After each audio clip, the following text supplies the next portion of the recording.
All right.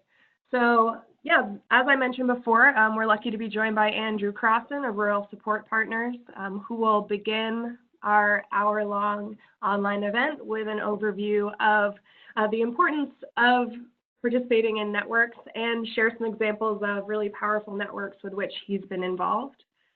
After that, we'll transition into describing the network that we're really excited to be hosting and shepherding forward, the Ag Apprenticeship Learning Network. After that, we will review the debut of our hallmark resource, the Ag Apprenticeship Toolkit. I'll tour you through a little bit about the toolkit itself. We'll see the table of contents, some of the functionality of the toolkit, and then we'll conclude with questions. So without further ado, I will transfer the mic over to Andrew. It might take me just a second to sort through the participants on the call here.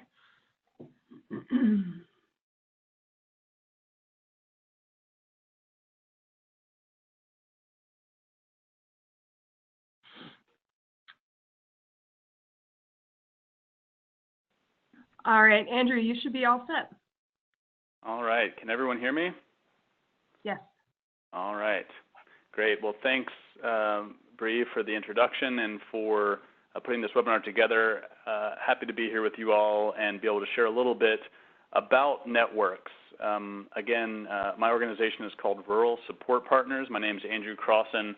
I'm going to be sharing a little bit about some of the benefits or the value of networks, right? Why you would try to start a network or get involved in the first place, some of the building blocks, what it takes for a network to be successful, and then an example from the Appalachian region of a network that's been doing some pretty in-depth work around their regional food system and has some great impacts to show from that network approach.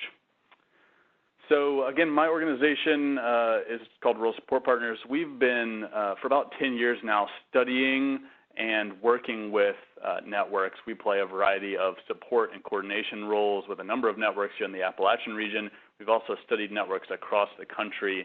And so we've got a good bit of experience and also have had a lot of conversations with folks who have been doing network development and network management work over the years. And I'm going to try to distill some of that down into a fairly brief presentation here. And there's obviously a lot behind the scenes that I won't be able to share here today, but hopefully it'll give you a sense of some of the reasoning behind network development and some of the power of networks. So the language in this presentation is going to be oriented towards organizations, but I think all of the concepts and tools and themes here are relevant to individuals or businesses that are participating in networks as well. So if you all are not with an organization, don't let that keep you from seeing yourself as potentially being a participant in a network. I'm going to start with the definition, and I'm going to use a very broad definition on purpose. We define networks as groups of people working together for a purpose. That's pretty open-ended, and the reason we have it so open-ended is that networks really occur in a lot of different shapes and forms, and they generally occur along a spectrum. And the spectrum looks something like this, where on the left you have the lightest level of engagement and participation in the network, and on the right you have the heaviest level of engagement participation. And as you deepen that engagement, generally speaking, you also deepen your opportunity to have a greater impact on whatever change you're trying to make or difference you're trying to create with the network. So I'm going to go through each of these, starting with the lightest level of network engagement, and that's communication.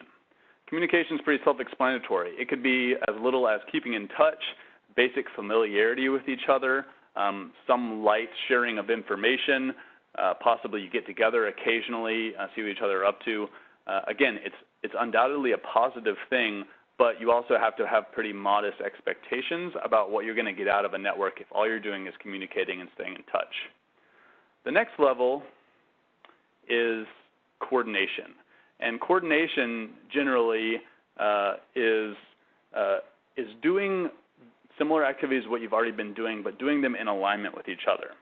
So this often happens when multiple organizations or actors are working together around a common issue or cause or campaign that they all care about.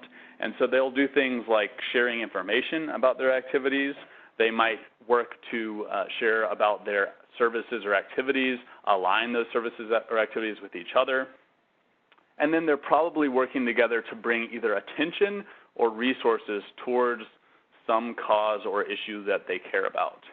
This type of network might be long-term, but is more likely to be sort of a short-term or medium-term focus, right, around a specific concrete cause or issue.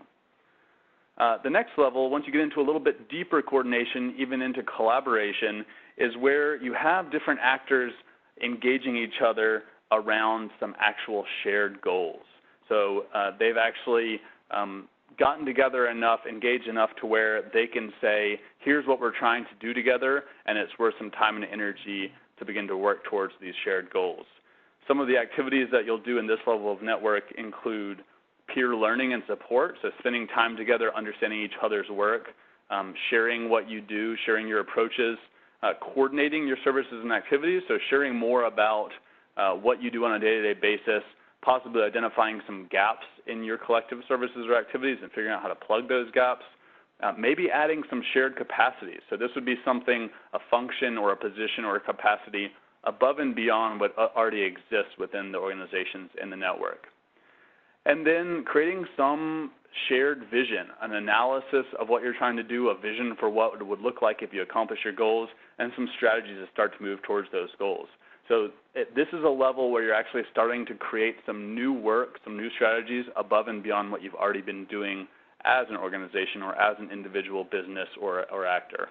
And then, of course, because that is additional work, it takes additional resources. So networks at this level often are doing some sort of collective resource generation, whether that's shared fundraising, grant writing, investment, or whatever else.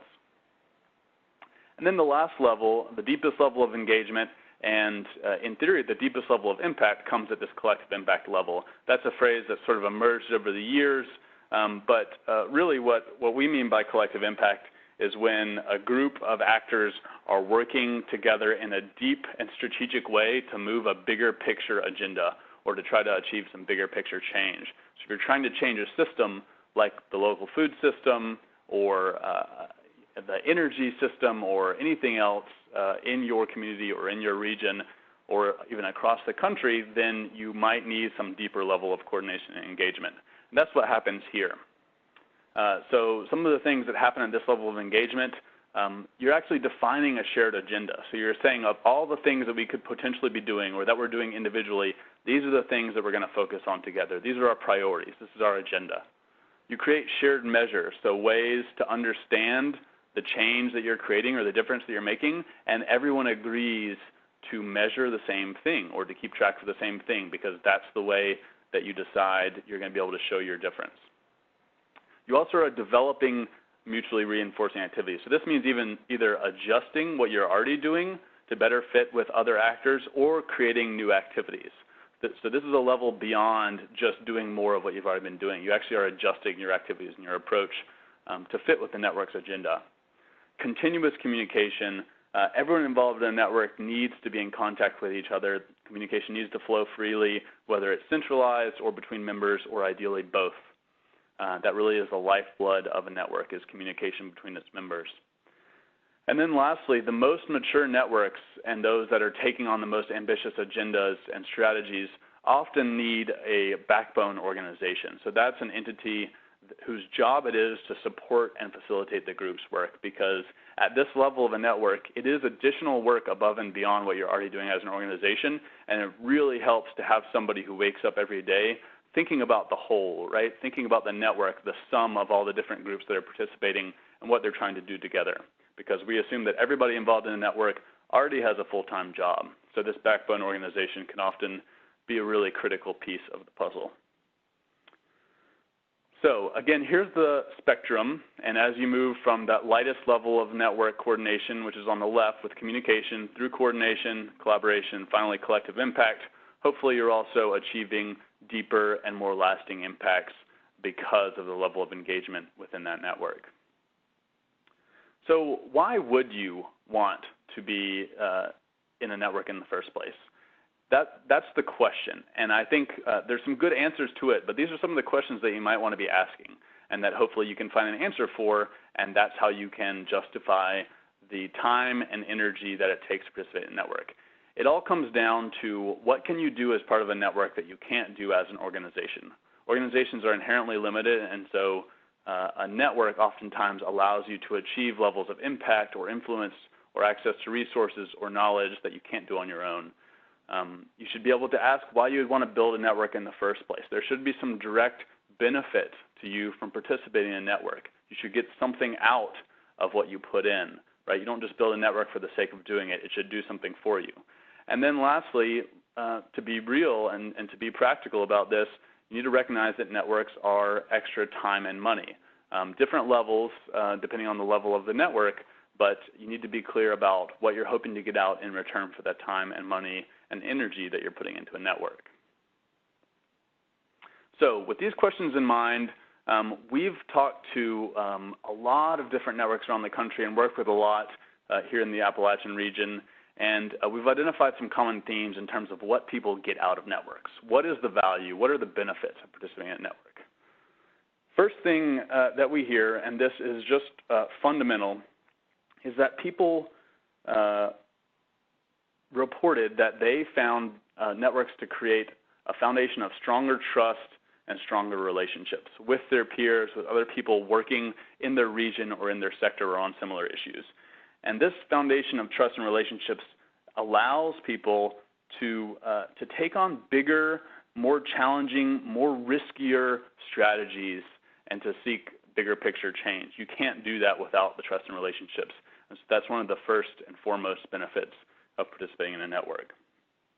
The second is that you just get better at what you do. You have access to new knowledge, to new skills, to models and practices through your peer connections, through engagement with other folks doing similar work. You can just get better at what you do. And so by learning together, by exchanging things like that, you'll just be a more effective organization or actor in whatever your space is.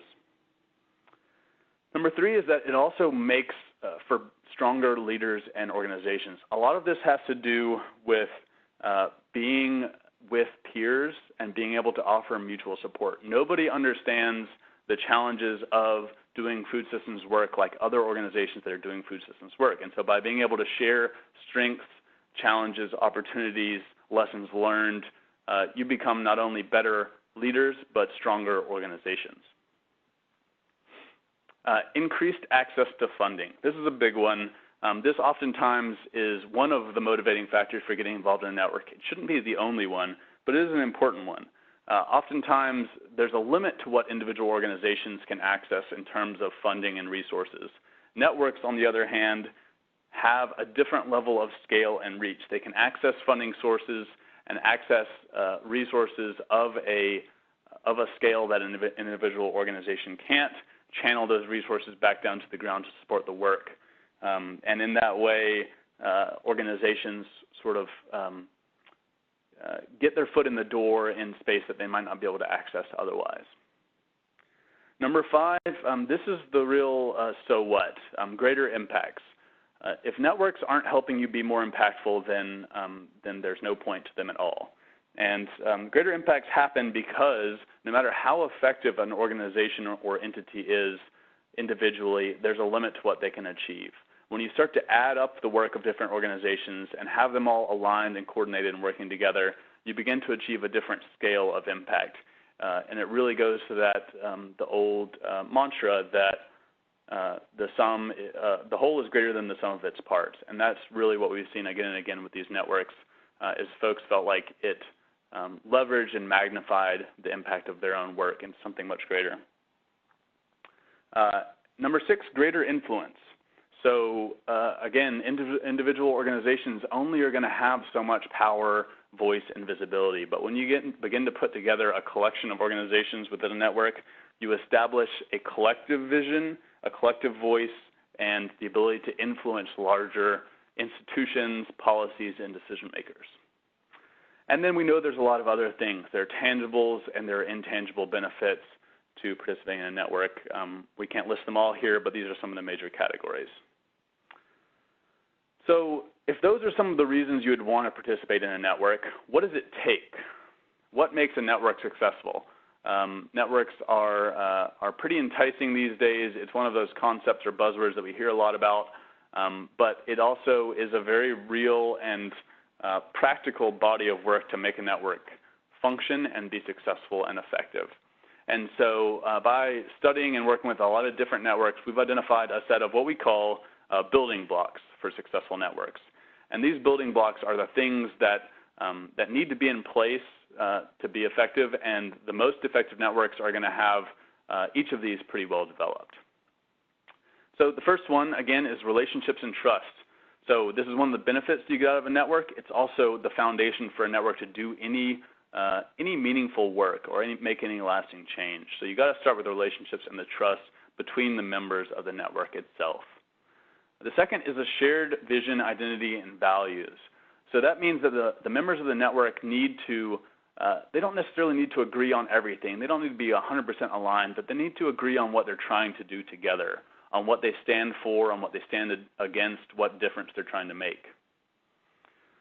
That leads to number 3, which is if you're focused around a certain issue, whether it be food systems or anything else, you need to have a clear analysis of what you're trying to do in that area of work, in that sector. You need to have some goals for what you're trying to change, and then you build the work towards those goals. So this is really clarity about what you're trying to do and how. Number 4 is how you measure the difference that you make. So having shared measurement, tracking and counting the same things so that as a whole, as a network, you can say, here's what we've done, and then all having some similar messages that you carry about what you're trying to do together. Number 5, strong backbone support. I mentioned this for some of the most mature or ambitious networks. It becomes really important to have a coordinator or a backbone support organization, somebody thinking about the network day in, day out, and keeping it all moving. Number 6, clear benefits for local people. At the end of the day, if participating in a network isn't making you better at serving the community that you're trying to serve, then again, there's no reason to keep doing it. So it's always good to check back and make sure that you are, in fact, becoming more effective at serving the community that you're trying to serve. Number 7, shared power and accountability. Networks, at least in the way that we think about them, are democratic structures. That means that everybody who participates has a voice, has a say in decision-making, and that accountability is not some sort of top-down or hierarchical thing. It's all the participants in the network holding each other accountable and taking responsibility for what the network does and accomplishes. Number 8 is internal communication. Again, communication is the lifeblood of a network. If you don't have constant, ongoing, open communication between the members of the network, between the coordinator and the members, et cetera, then the network is not going to live and thrive in the way that it could. Number 9, this one's really tricky. And it's one where it's really hard to strike a perfect balance. But our mantra here is enough structure but not too much. It does take structure to run a network. It takes structure when you're doing anything beyond a single organization. It's difficult to work together, and so you do need processes and policies and procedures. But you also can make the mistake of trying to add too much structure too fast. And that really just squeezes the life and the energy and the fun out of a network if you do too much of that. So the way to think about this is really that form should follow function. You should add structures and processes when they become necessary in a way that supports and strengthens the work, not because just to add structures for the sake of structure. And then the last one, because all of this does inherently need to be driven by self-interest, there need to be clear benefits for member organizations. So if you're a nonprofit, you need to be able to say to your staff and to your board, this is why it's worth participating in this network. If you're a private business, you need to be able to make the case to your investors, your business partners, your employees, that this is a network that's worth participating in because it does these things for us. So always checking back to make sure that your needs are being met through a network and adjusting if they're not. So now I'm going to share just a little bit about an example of a network that has been around for a while that has been active in the food system space. This is called the Central Appalachian Network, or CAN. They're based in the Appalachian region, and they've been doing really deep work in the local food system for a while now. A little bit of background. CAN thinks of itself as a network of networks, which means that there are 7 member organizations listed here, but there's also dozens of partner organizations that participate in the network in various ways and at various levels across the Appalachian region. My organization, Rural Support Partners, serves as the network coordinator for CAN. So we play that backbone support role that I was just talking about. So CAN's been around for over 20 years, and over those 20 years, the shared purpose has been to work for a more just and sustainable Appalachia. That's a pretty broad mission or vision, but it's the sort of founding principle of the group. Within that umbrella, we've been doing some deep collective impact work around the local food system for over 5 years now. We've also been doing some other emerging or lighter work in some other sectors. You can see here things like clean energy, entrepreneurship, creative placemaking, sustainable forestry. What this is meant to show is that a single organization like CAN can be doing deep collective impact work that's very deeply collaborative, that's heavily resourced in one area, and be doing much lighter coordination, communication, information sharing in other areas, right? So you don't have to jump right to that deepest level of network development right away. So in the local food space, this is what it looks like in the Appalachian region. This is what collective impact networks look like in the region. First, we've got this foundation, and the foundation is really those first couple building blocks. 20-plus years of relationship building, of peer support, of trust, of developing analysis, and of coordinating activities and information. On top of that, in the local food sector, we've had some deeper peer exchange. We've worked together to develop shared strategies. We've shared resources, information, techniques, and we've coordinated our on-the-ground activities. So this is where the organizations participating have actually started to shift their activities to better align with each other and create more impact. That alignment looks on the ground like this. Things like learning journeys, exchanges, bringing farmers from one state to another to see things, bringing food hub operators from one state to another to see things, trainings and technical assistance, public events, sharing tools and templates, doing research if there's a gap in information or data that is really critical to plug. There's also transactional relationships happening. So there's some members of the network that are heavily involved in production. Others are involved in processing. Others are involved in aggregation distribution. And so by connecting up these pieces, we've actually started to build out a regional food distribution network that covers currently 3 states and is expanding. There's also some shared branding and marketing work that's being done.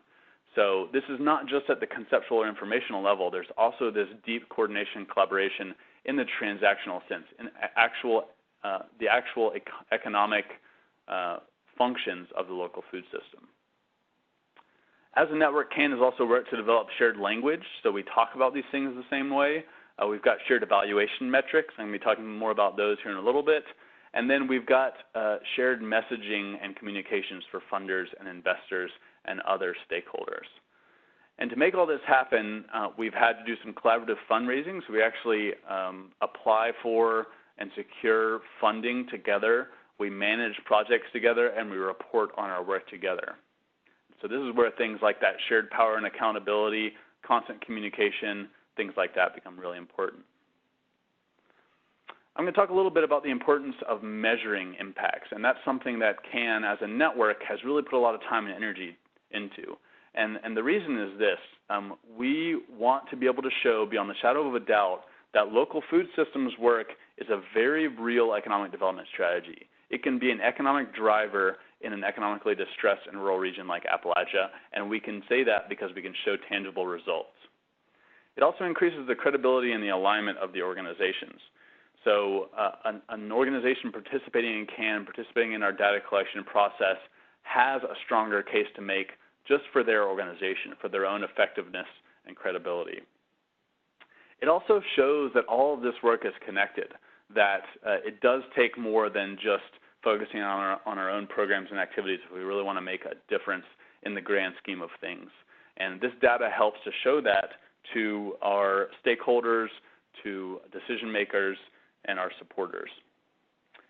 It also provides a mechanism when we're counting things, when we're tracking things and measuring our progress, it allows us to see how we're doing and to adjust if we need to. So if we see the strategy is not working, we can change that. If you don't have information, if you don't have any evaluation, it's really hard to know how well you're doing. So one saying that I heard and really liked is that if it's worth doing, it's worth evaluating, because otherwise you don't know if you're even doing it right.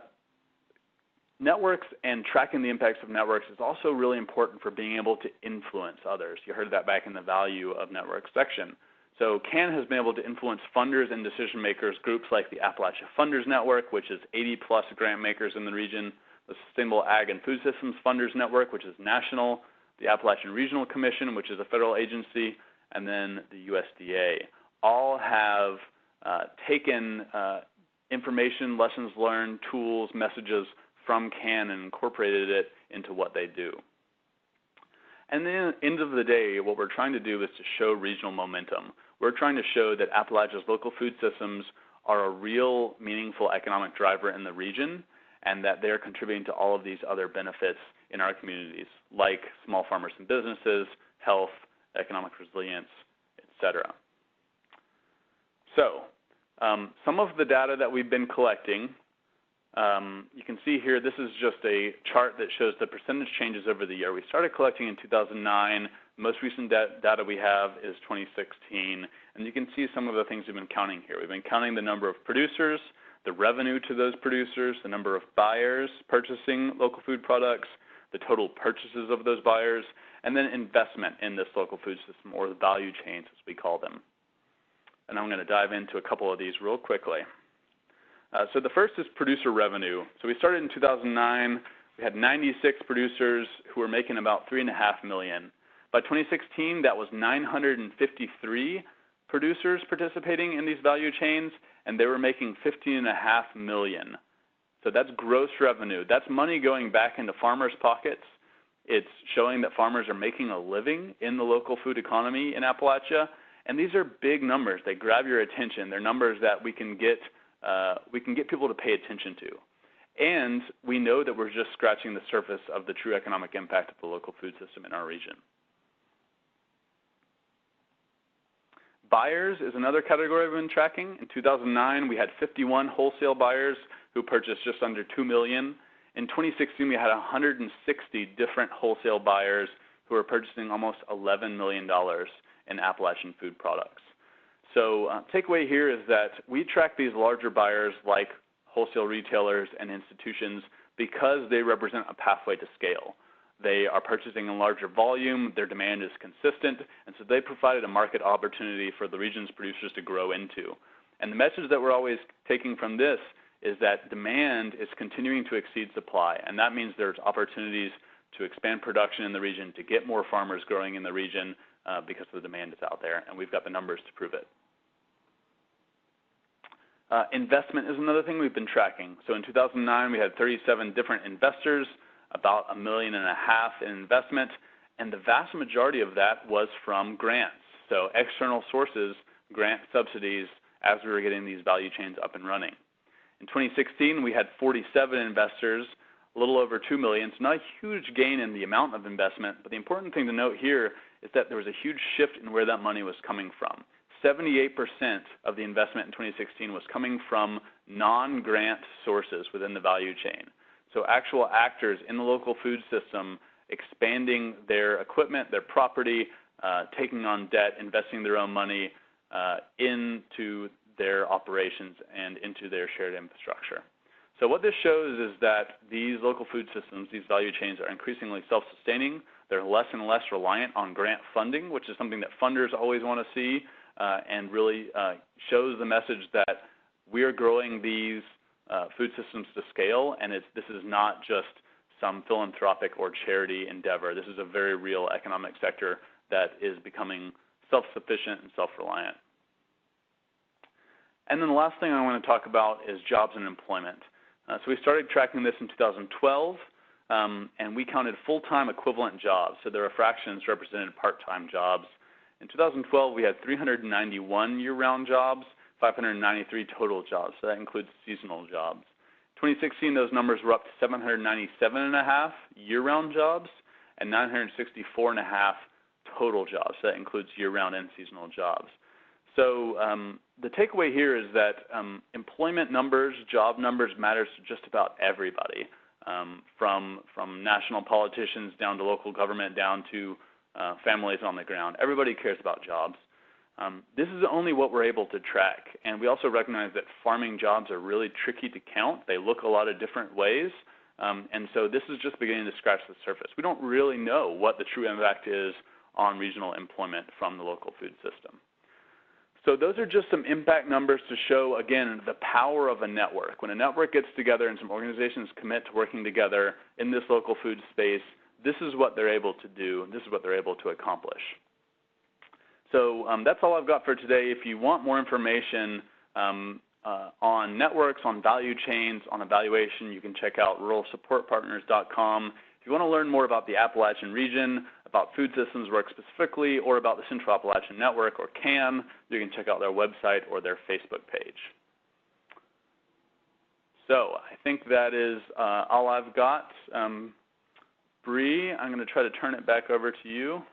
All right, yeah, I've got it now. Thank you so much, Andrew. It's really powerful to hear the stories of impact from your network, and also really useful as we kind of coalesce around the idea of a learning network for agricultural apprenticeship programs to have some good ideas about the building blocks of networks and some of the best practices that you've been able to identify related to both the different levels of network participation and what some of the outcomes can be. So thank you so much.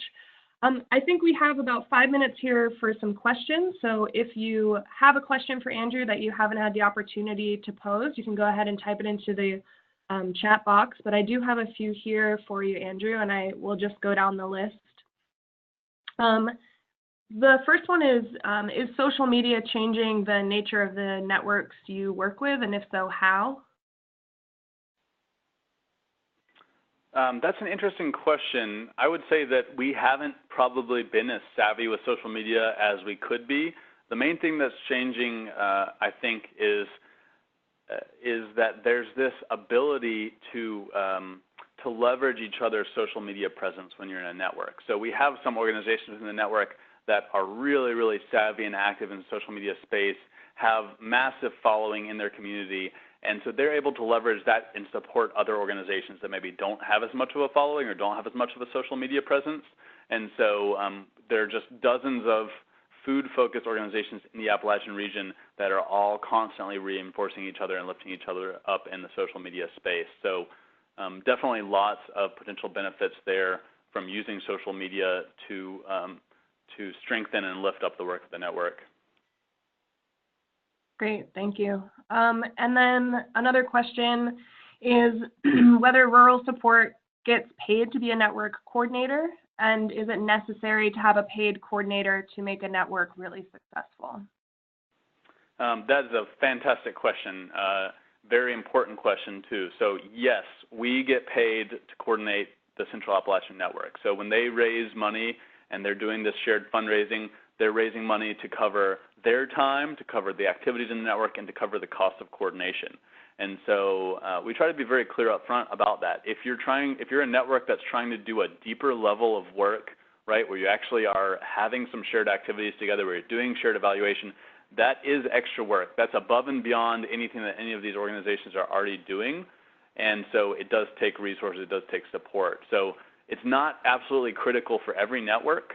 I would say a lot of networks can get by on having just some loose coordination, or maybe having one of the organizations in the network play a little bit more of a coordination role if it's basic things like just scheduling calls, being the fiscal sponsor for grant applications, things like that. But once you get to a more mature network, or where you're trying to pursue some bigger, deeper strategies, it becomes more and more important to have either a third party or an actor within the network whose role really is to keep that whole network body of work moving, and that does take some financial support to do. So again, no one size fits all, but as you move towards more ambitious strategies and agendas, that backbone support role becomes more and more important. Great, thank you. And then one more question for you. You mentioned an increase in investment in local food systems, and we have a participant who's wondering if there were investments made from local banks or if you saw a greater willingness to loan to farmers, so perhaps like greater confidence in typically perceived like high-risk agricultural areas. Yeah, that's a good one, and that is still a challenge, to be totally honest. Farming and agriculture and even value-added processing are difficult businesses for conventional banks to really underwrite and to lend to. The collateral is tricky. Cash flow and finances are tricky, things like that.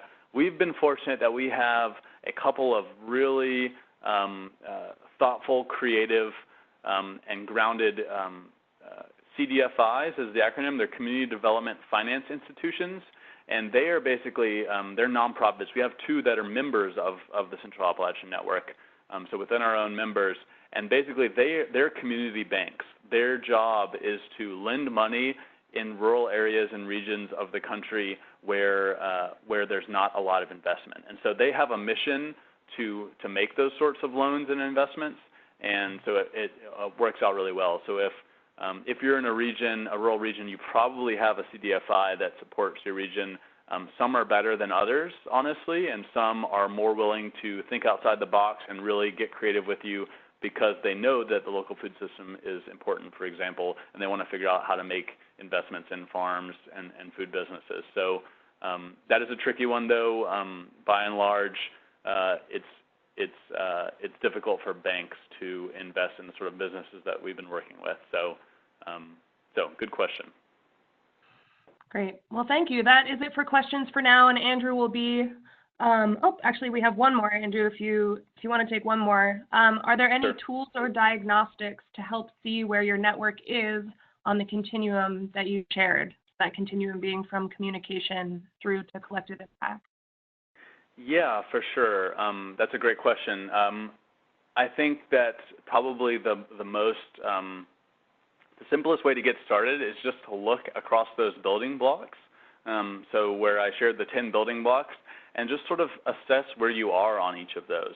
And we've got a little bit more of an in-depth version of those building blocks on our website if you want to check that out on ruralsupportpartners.com. But basically what you can do is you can go through there and you can say, how are we doing on each of these components? So trust and relationships, vision, identity, we're really strong there. We don't have any backbone support or coordination functions.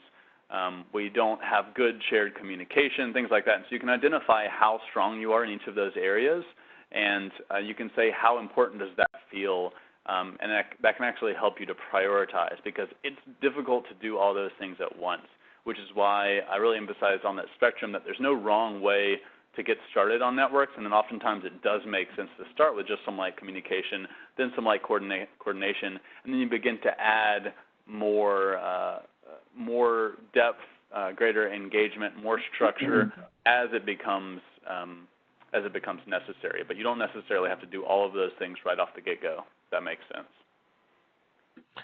Yes, that is a relief as a network coordinator myself to hear. So thank you for giving us all permission to wade into network development, both as organizers and participants. So for now, I guess we will cease taking questions. If you have any more that you'd like to pose at the end, feel free to pop them into the chat box. What I'd like to do now is talk a little bit about the Agricultural Apprenticeship Learning Network, which is a network that's been active for just over a year now, and it is a project of the New Entry Sustainable Farming Project. So the work of this network is geared toward sharing and development of best practices for meeting the learning goals of agricultural apprentices. So what this looks like is facilitating communication and relationship building among ag mentors and developing resources and training based on members' interests and needs. So looking at the different levels that Andrew described right now, up until this point, we've been focusing mostly on communication and kind of just scanning who the possible participants in the network are. So we have sent out network announcements, opportunities to join listservs, put yourself on the map, And we're looking forward to continuing to expand opportunities within the network as our kind of function becomes more clear, as more people are actively communicating with us as coordinators and with our core partners, so that we can better determine how the network can serve members. But one thing that we're really excited to share is the resource that we've been working on over the past year and a half, which is the Ag Apprenticeship Toolkit, and we'll get to that in just a moment. So as I mentioned, the ways to connect with the network right now include adding yourself to the map on New Entry's website. It's nesfp.org/ag apprenticeship. You can also join the listserv. Up until this point, it's been fairly quiet on the listserv, but we hope that the Ag Toolkit will provide a good foundation for conversations around specific approaches and topics that are highlighted in the toolkit. We also distributed an annual survey, so we received just under 70 survey completions from Ag Apprenticeship programs across the country. And so these are either nonprofits or commercial farms or ranches that are working with learners to teach the next generation of farmers and ranchers. And so we have data collected there, and we look forward to analyzing that to see what trends are both in training needs and also where programs are excelling in their operations. And we hope that as we identify strengths that we can connect other projects hoping to develop in those areas and also pull from the network for regional trainings and events. So as I mentioned, we also have developed resources and aggregated curriculum materials, program materials, a whole suite of resources from our core partners and advisory partners. And I'll give a little tour of where you can access some of those. And the resources that we've developed in addition to the Ag Toolkit include case studies. So we've completed 5 in-depth case studies of agricultural apprenticeship programs across the country, and those will be shared on the website as well, and then a link in a follow-up email. I'm looking forward to the future function of the network. In 2019, we look forward to offering regional trainings with our core partners, who I'll list in just a moment. And these regional trainings will be based on expressed needs, both collected from the annual survey and also from any communication generated by the toolkit itself. So we hope that the tool that we are about to share will provide some of this work towards developing a shared language and some kind of expectation around best practice within the field. But we really hope that this can be a starting point, and I definitely anticipate a version 2.0 and 3.0 further down the line as we get more feedback on the content itself. So I'd like to introduce our tool and tell you a little bit about the process of development. So it's incredibly exciting to be able to release this tool. It has been a true labor, both of love and sometimes slightly less than that, in working with many partners. Our 5 core advisory partners, that's the Dairy Grazing Apprenticeship, the Maine Organic Farmers and Gardeners Association, the Quivira Coalition, Rogue Farm Corps, and Vilicus Training Institute, to collaboratively write this toolkit. It began with a process of resource aggregation, resource review, and then a shared writing of the toolkit itself. So what you have here is really a collection of tools, practical tools, as well as some of the thoughts and opinions of leaders in many ag industries across the country. So from here on out, we'll just take a little tour of the toolkit and what it has to offer, and I'm happy to answer any questions that you might have. So the toolkit itself runs about 94 pages. It's definitely intended to be taken in pieces based on the different areas of your program that you intend to develop or improve.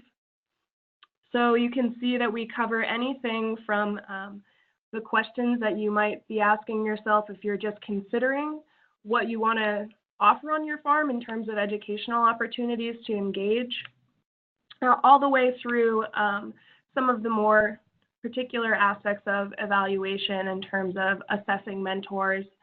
And then the thing that I feel like we really drew out of this process as one of the most important aspects of the work is a focus on the relationship-based aspects of being a farmer mentor and how you can build in feedback, communication, and expectation setting into your program in a way that allows the apprentice and the mentor to have a rewarding experience. And so I think a lot of what we have included in the toolkit around some of the soft skills related to providing feedback are incredibly useful. So this is just one of the pages from the toolkit which highlights some of our goals for the publication, which was to provide practical recommendations based in network members' experience, useful tools, suggestions from experts, and links to external resources. So this is in a chapter that's dedicated to finding the right fit for your program and provides an overview of the process by which you can recruit and interview applicants. So one of the tools that you'll find in the toolkit is a full list of potential interview questions for an aspiring apprentice. I also want to highlight the links between the toolkit itself and external resources, particularly resources that are hosted on New Entry's website. So what you see on the left, another page from the toolkit, is a suite of tools designed to help a prospective mentor determine if mentoring a farmer is right for you at this time. So we have a number of cues that begin this section related to a mentor's own personal attributes and the goals for their farm, as well as what the goals would be for a prospective mentee. And then what you see is on this page, in addition to the green box, which throughout the toolkit will connote additional resources, is a link. Here it says this worksheet. So to click these links that are all active in the toolkit will bring you to a landing page for a resource on New Entry's website. So we have a whole suite of resources hosted in our resource library. So once you click the link, you'll be brought to the landing page. And then I just wanted to give a preview of this worksheet. So this is a worksheet, again, to help a farmer determine what their motivations are for hosting an apprentice. And this is a worksheet that was developed by the New England Small Farms Institute. So again, the resources that we used to compile this toolkit came from our core partners and over 20 advisory partners around the country. So we have a very rich library of tools that have been used with success in other programs, and we hope that they'll help you both make decisions like, am I ready to host an apprentice, as well as make decisions related to how you want to evaluate your program and the progress of apprentices once they've arrived. So, I mean, that's the tool. There's so much to say, but without getting too deep into the specifics of content, I just want to really thank all of our partners that put in so much time and effort into arriving at this shared language that I'm excited to open up to this community of practice and receive feedback on. Again, we hope that you'll go through this toolkit and let us know what really resonates with you as effective. If you implement something and it works and you're excited about it and you have the free time, let us know. We'd love to talk to you, perhaps even profile the success of your farm or your organization in a case study for the network. And again, we hope that this tool will provide the foundation for communication amongst network members. We encourage you to look at the sections that feel most relevant to the stage of your operation right now and turn to the listserv to ask follow-up questions. You know, maybe this tool isn't right for you, but you have one that worked better. We want to hear about it. We want to add it to the library on our website. So please take the time to turn to the listserv and share your expertise with us and with the other mentors in the network. So before I move on to an opportunity for questions, I want to talk a little bit about upcoming events. So a reminder that we will have a webinar series, engagement on the listserv, and regional trainings moving into 2019.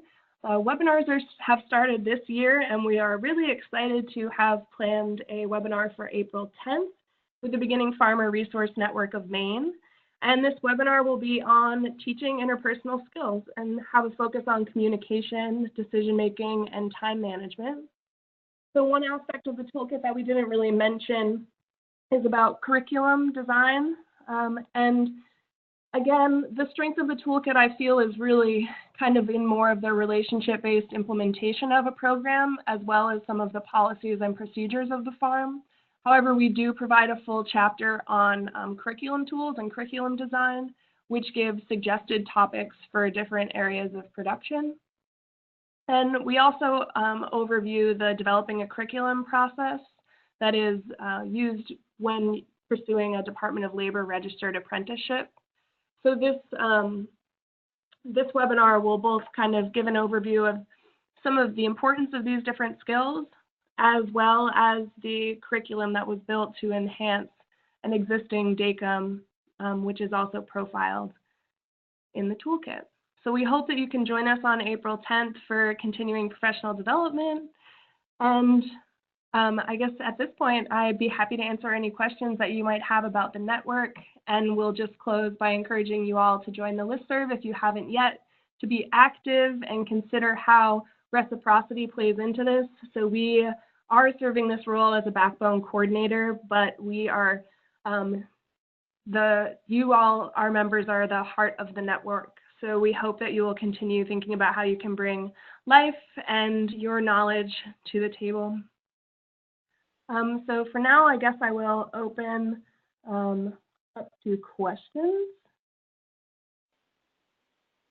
The first question that I'm seeing here is, do we have a list of members in your network? So yeah, right now, the network is pretty informal. So in terms of like signing up for the network, there isn't really a step to sign up for the network at this point. Basically, network participation is voluntary and based on engagement, either with the tools or educational opportunities. And I'd say the closest thing we have to a member list is the map that we have on our website, which you'll receive a link to in a follow-up email, which lists the different agricultural apprenticeship programs active across the country. And it's definitely not comprehensive at this point. It just reflects folks who have taken the time to add themselves. And there's a form there that will make it easy to do that. A couple questions. Is there a web page where we can access the toolkit or send other folks to access it? Yes, the toolkit will be uploaded. Just after this call, you'll receive a resource link where you can access the full toolkit to share. Another question, not long ago, there was a special pre-conference session on apprenticeships at a conference you hosted. I missed it. When is that planned for this year? So yeah, this year we had an in-person gathering, a pre-conference session to the Community Food System Conference in Boston in December. We had a day-long gathering for Ag Apprenticeship programs that pulled pretty heavily from the topics that we were working on to develop the toolkit. And we'll have a annual gathering of apprenticeship programs each year. So we haven't set the date yet. We are thinking that it may correspond to another scheduled conference, but you'll receive full information about that if you join the listserv. And let's see. Other questions on access to the toolkit. Again, you'll get the link in a follow-up email. And yeah, I see some suggestions here of folks that should be involved in the network. And we are definitely open to full participation from organizations beyond our core partners. And all of our advisory partners are also listed in the first appendix of the toolkit. So this being an open network, we invite you to spread the word about participation to other organizations that you feel should be involved. And we will always be looking for partners for trainings and webinars, and very open to the possibility to connect with programs that you recommend. All right, so that looks like it for questions for now. I want to thank all of you for taking the time to tour our new resource and also to hear from Andrew about the power of networks. We really hope that through your participation in this network, we can identify the best function and then continue to build a forum that really serves that and that hopefully together we can move towards a place of true collaboration that will support our independent and collective abilities to train the next generation of farmers and ranchers. So please continue to be in touch, join the listserv, add yourself to the map, and tune into our webinar on April 10th. Thank you.